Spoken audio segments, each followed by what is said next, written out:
MPS is awesome in B2C. In B2B, it's really complex, long sales cycles, which we all have those in healthcare, right? How do you leverage something as simple as the one question, which is which way you like to recommend? Because it just doesn't seem, and there's just not, the beauty of NPS is it's a very low friction for somebody to respond to it, so you get a high response rate.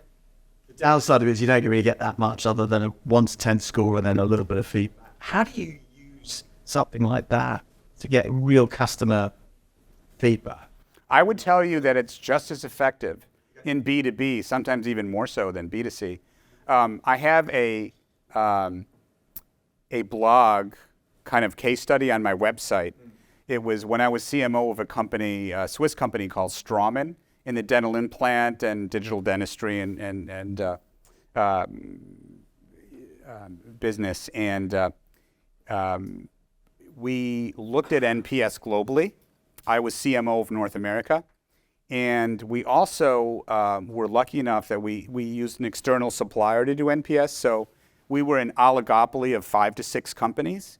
And I had an NPS score and comments on each of my competitors too, which was really cool. I don't know how often people do that, but that's really telling.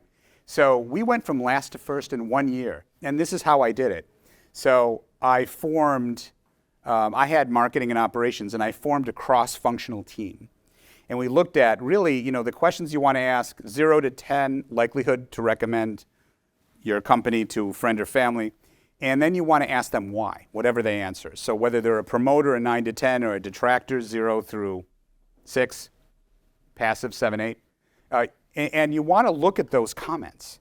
And those comments really point you to what some of the issues are. Well, point you to people who love you and are jazzed on your brand you can use in marketing, right?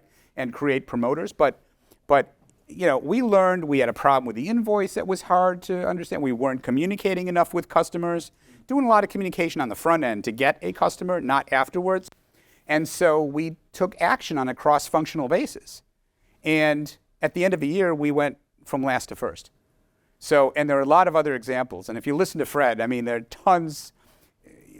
His book, again, is Winning on Purpose. He's got tons of B2B examples in there. I would say it's just as effective in B2B as B2C. Yeah. Yeah, it's simple. Its virtue is it's simple and it's actionable, which is great.